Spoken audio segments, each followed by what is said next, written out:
Centro Tomografía Computada Córdoba Sociedad Anónima. Instituto Ulton, líder en diagnóstico por imágenes. Primer instituto de cirugía ambulatoria mínimamente invasiva del interior del país. Avenida Vélez Arfiel 562, Córdoba, Argentina. Teléfono 0351-426-7700. Isaías Goldman, el especialista en aire acondicionado y calefacción. Todas las marcas, todos los productos y sus repuestos con la mejor financiación. Isaías Goldman, el especialista. Bulnes, esquina Pringles, teléfono 589-0033.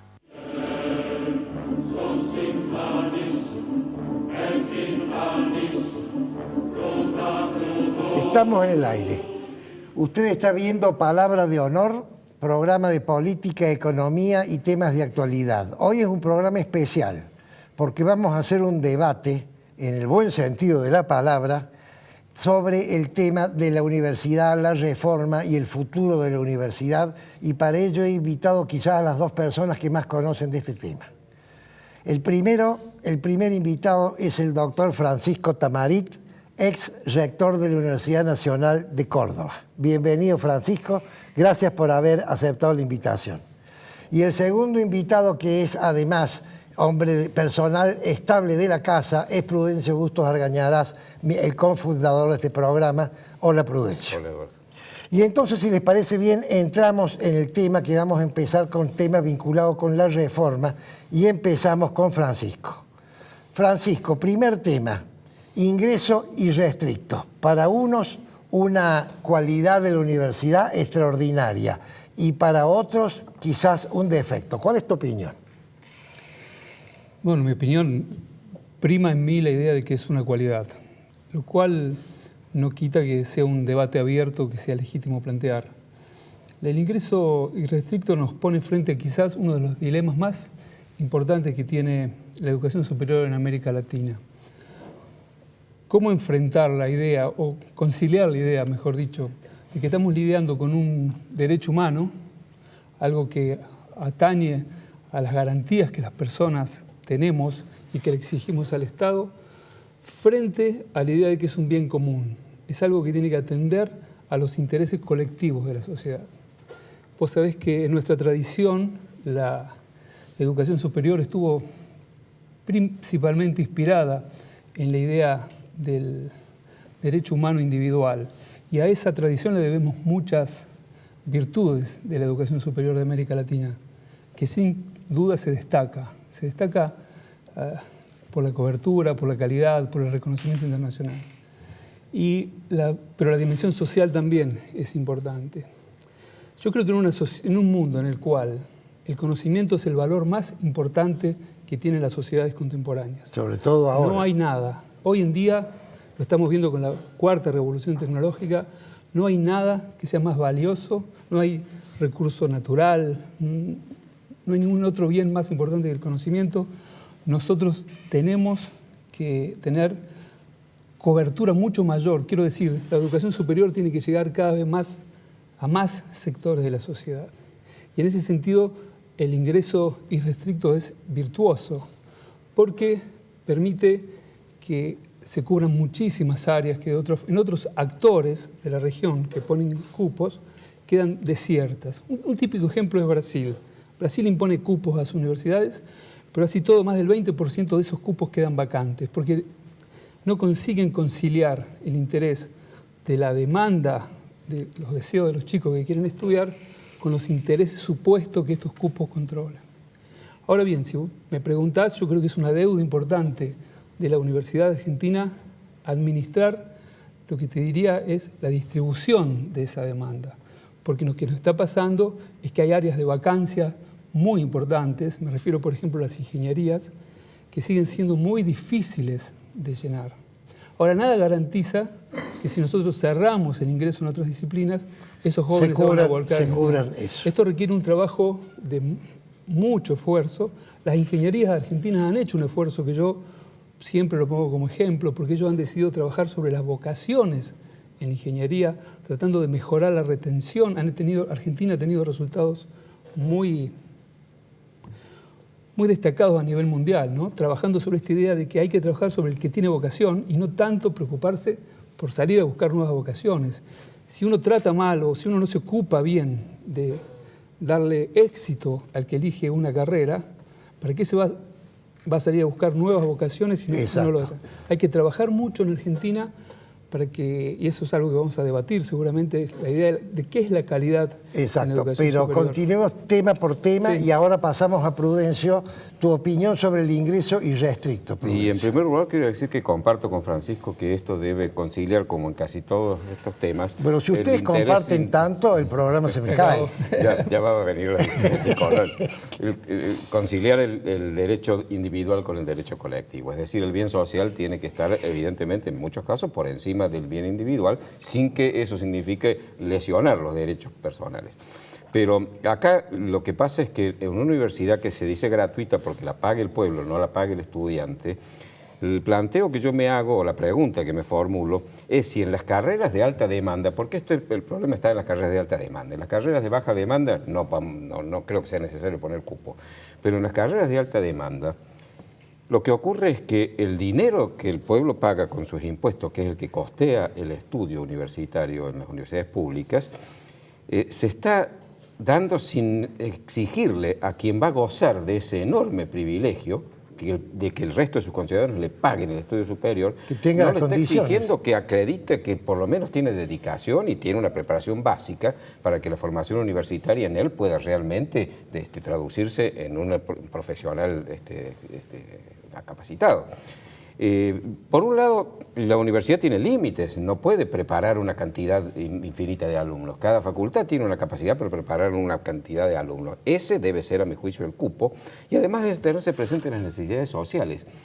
Argentina tiene la más alta tasa de alumnos universitarios de América Latina, pero la más baja tasa de egresados de todos esos alumnos. Es decir, que algo está fallando, hay una pérdida de dineros públicos, hay un problema social de mucha plata que se va para individuos que ingresan y no pasan de primer año. Entonces yo creo que conciliar, como bien dice Francisco, lo individual con lo social requiere, a mi juicio, replantearnos esto. No tengo la solución ni la varita mágica, pero me parece que en ciertas carreras, la mía por ejemplo, en medicina, hemos visto que el cupo en la Universidad de Córdoba ya hay una prueba práctica que es irrefutable. La Universidad Nacional de Córdoba, la Facultad de Medicina, impuso un cupo. Y realmente la forma en que mejoró la calidad de los profesionales que egresaban fue notorio. Fue notorio. El cupo ahora no está, pero se ha puesto otro mecanismo que restringe también el número de ingresantes, pero no puede prepararse médicos en forma absolutamente ilimitada.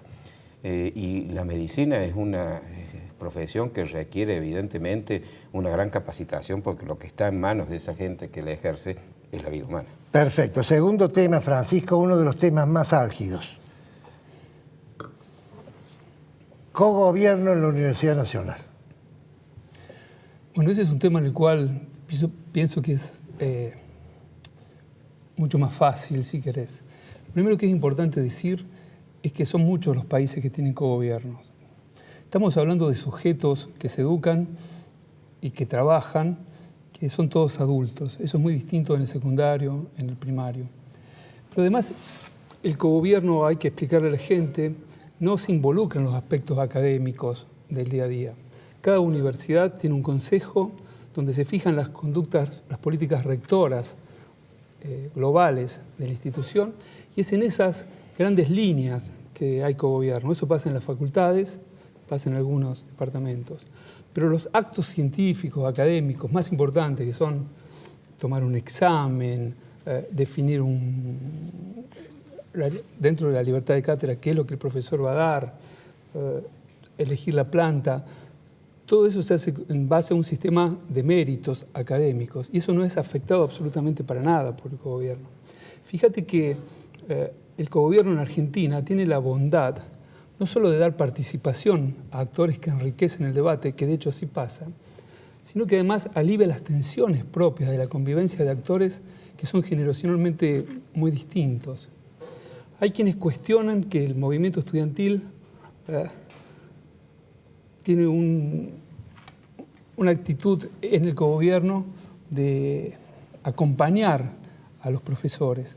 Yo, en cambio, entiendo que por suerte, lo que he visto en mi facultad, siendo rector, es que nunca los consejos directivos se dividen entre profesores y estudiantes.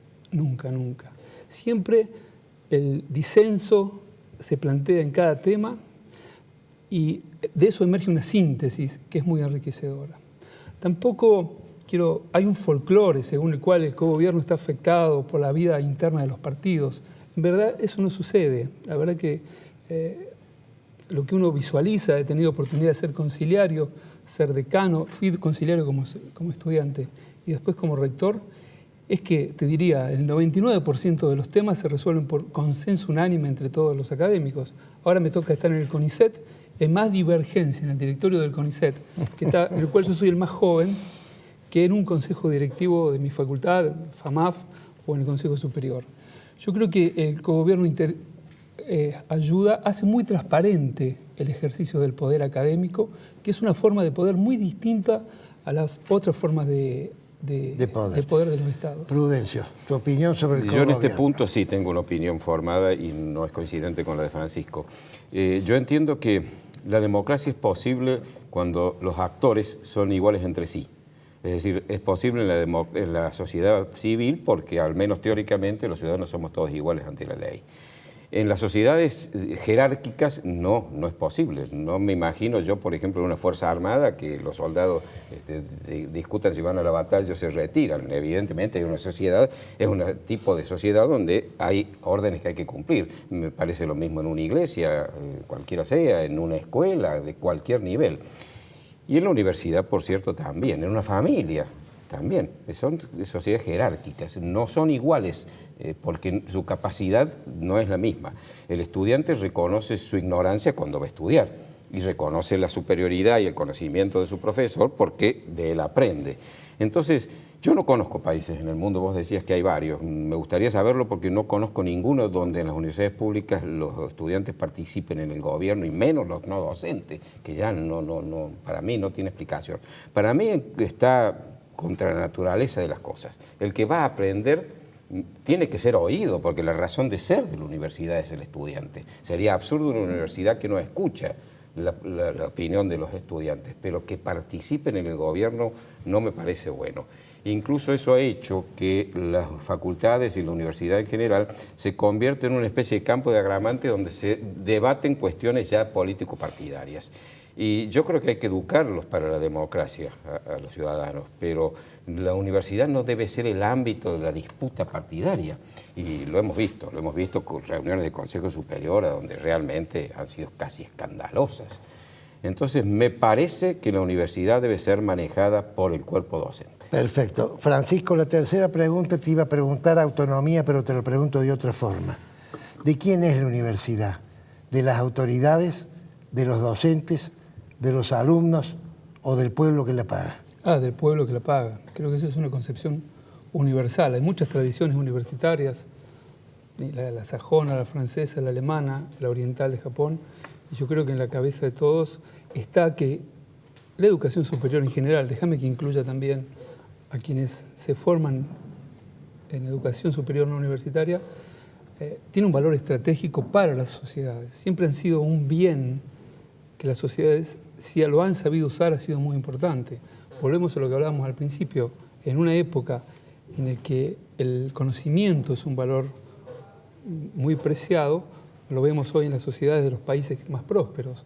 Las universidades cobran un rol estratégico muy importante, así que sin duda a la respuesta tuya yo respondo diciendo es de toda la sociedad. Y eso plantea dilemas bastante importantes, lo cual no imposibilita que la universidad sea gestionada por los universitarios, pero tiene que estar los universitarios siempre atentos a la participación ciudadana. Una solución sería que la estrategia superior la pone la comunidad y la táctica la manejan los universitarios. Bueno, eso puede ser.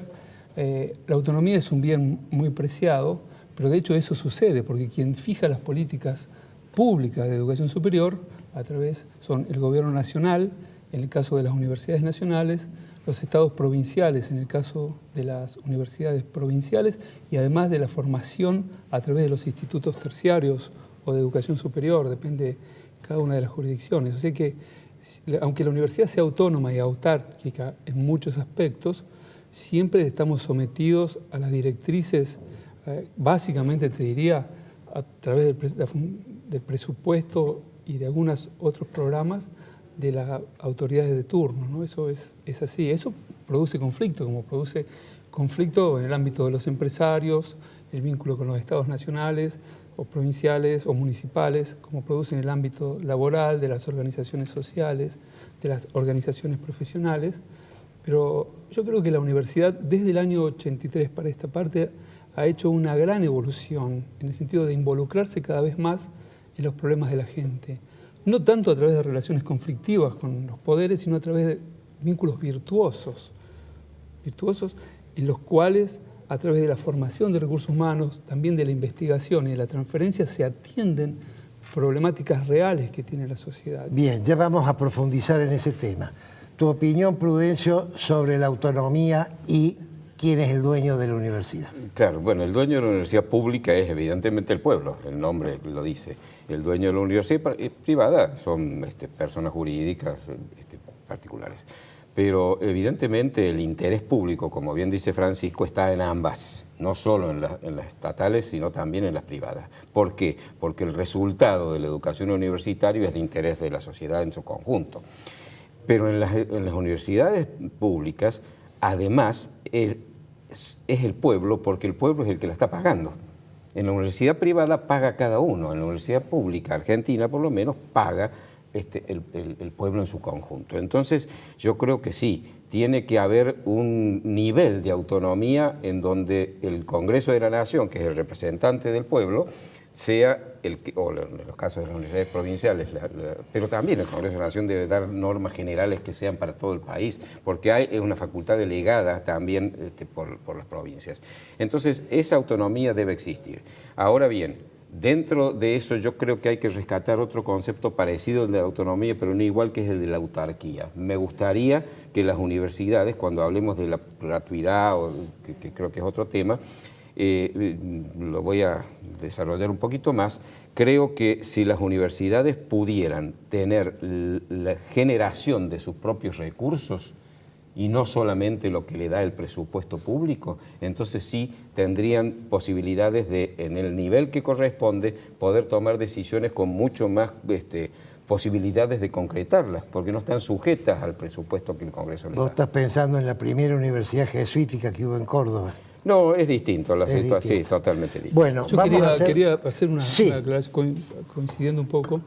Yo me refería a las universidades públicas, pero cuando uno incluye a las privadas también, si bien es cierto que de hecho tienen un dueño, hay que tener presente que, como pasa en muchos ámbitos de la vida, la educación básica o la salud, también las entidades privadas involucradas en la educación superior están gestionando un bien público. Claro. En ese sentido, tienen que compartir, y de hecho yo creo que comparten, objetivos comunes con las universidades públicas, en el sentido de atender a necesidades originadas en esta concepción de un bien, ¿no? Quiero decir, es muy distinto, vos lo sabes, Prudencio, como médico, es muy distinto quizá la gestión de una clínica privada y un hospital público.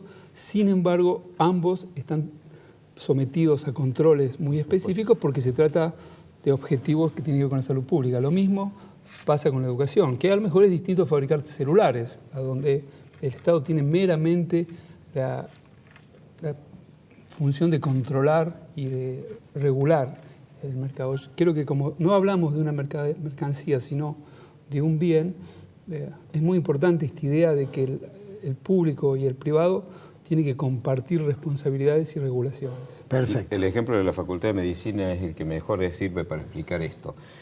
Yo creo que el Estado Nacional, a través del Congreso y a través de, por supuesto, un análisis de las necesidades regionales, debe, por ejemplo, establecer cuántos médicos necesita el país o va a necesitar de acá 5, 6, 8 años. Entonces, de acuerdo a eso, como yo creo que debe haber cupos, me parece que deberían distribuirse los cupos de acuerdo a la capacidad de cada universidad, pero en un número que no supere la necesidad, ni tampoco se quede abajo. Es decir, tanto las públicas como las privadas en ese aspecto deberían tener acotado por el Congreso cuál es la capacidad de formación y cuál es la necesidad de la asociación que la sociedad tiene de determinados profesionales. Bueno, hacemos un brevísimo corte y continuamos.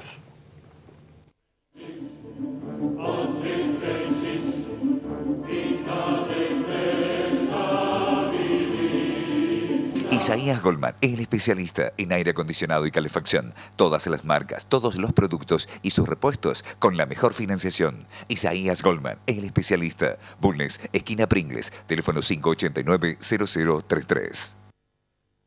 Centro Tomografía Computada Córdoba Sociedad Anónima. Instituto Ulton, líder en diagnóstico por imágenes. Primer instituto de cirugía ambulatoria mínimamente invasiva del interior del país. Avenida Vélez Arfiel 562, Córdoba, Argentina. Teléfono 0351-426-7700.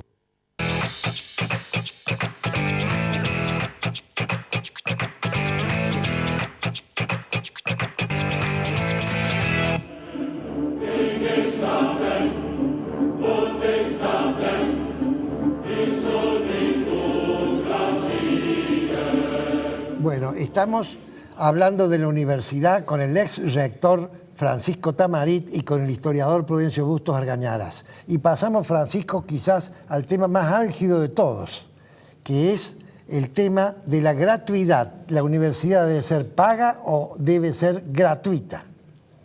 Bueno, es muy buena pregunta. Yo personalmente tengo una posición bien tomada en cuanto a que tiene que ser gratuita. Pero esto no es arbitrario, no es un deseo mío. Esto tiene que ver con la tradición del sistema universitario de Argentina, te diría de América Hispana, que viene de una tradición española, de una tradición alemana, que siempre entendió a la educación superior como un derecho y más recientemente como un bien social. Entonces, como decía Prudencio en el bloque anterior, la educación no es gratis, alguien la paga. Y el punto es cómo se paga. Y cuando estamos hablando de derechos, cosas que el Estado tiene que garantizar, hay otras formas de justicia distributiva que tienen que ver con las políticas fiscales. Yo creo que aquel que tiene más recursos tiene que pagar más, pero tiene que hacerlo a través de políticas fiscales, porque de alguna manera las experiencias muestran que ahí donde se ponen trabas de tipo económico, se cercena el derecho de los sectores que menos recursos tienen a acceder. Alguien podría preguntar, bueno, pero ¿qué pasa con los sectores que sí pueden pagar? Esos límites son muy difusos y las sociedades que han discutido y debatido esto dentro de la idea del derecho individual y del bien colectivo han entendido que la mejor forma de garantizar esto es universalizar el derecho. Y eso es lo que nosotros aplicamos, por ejemplo, a la educación primaria, a la educación secundaria, a la salud, a la seguridad. No le cobramos a la gente, independientemente de cuánto reciben, por el uso o por el acceso a esos derechos. Entonces, yo pienso que es muy importante hoy en día, lo podemos charlar en vista del futuro, apartar cualquier idea o tentación de tratar a la educación superior como una mercancía. Me parece que eso es muy difícil. Y en la medida en que nosotros empecemos a cobrar conforme uno reciba, vamos a estar atravesando esa frontera delicada que va a ser de que el interés se ponga en recibir plata a cambio de un servicio educativo, cuando en realidad lo que nosotros tenemos que hacer es proveer un derecho. Perfecto. Prudencio, gratuidad. Creo que en este tema volvemos al mismo planteo inicial, es decir, conciliar el derecho y la conveniencia y el bien particular con el bien social. La pregunta que yo me formulo es, en un país como la Argentina, en Alemania la universidad es gratuita, pero casi todos los alemanes hay una cierta paridad socioeconómica que permite que cualquier alemán, con muy pocas excepciones, pueda mandar a su hijo a estudiar. Entonces ahí la universidad gratuita, bueno, es una forma de distribuirla que no es mala. Yo lo que creo es que en la Argentina el problema es otro. El hijo de los sectores menos favorecidos de la sociedad no va a la universidad, no puede ir. Cuando llega a cierta edad, el padre lo tiene que poner a trabajar para poder llegar a la familia más recursos. Entonces, y ese hombre está, cada vez que va al supermercado, que compra carne, leche, lo que fuere, está pagando con su impuesto el estudio de los hijos de gente que sí puede pagar. Entonces me parece que hay una redistribución perversa de recursos en esa supuesta gratuidad. Yo no estoy diciendo que todos paguen y el que no pueda pagar no vaya, no, al contrario. Esto viene también con la autarquía que yo creo que debe tener la universidad. La universidad tendría, además de los recursos que le da, los recursos presupuestarios, tendría el ingreso de todos aquellos que sí pueden pagar y que tienen que pagar, porque además el que paga valora mucho más lo que recibe que el que no lo paga porque se lo paga otro.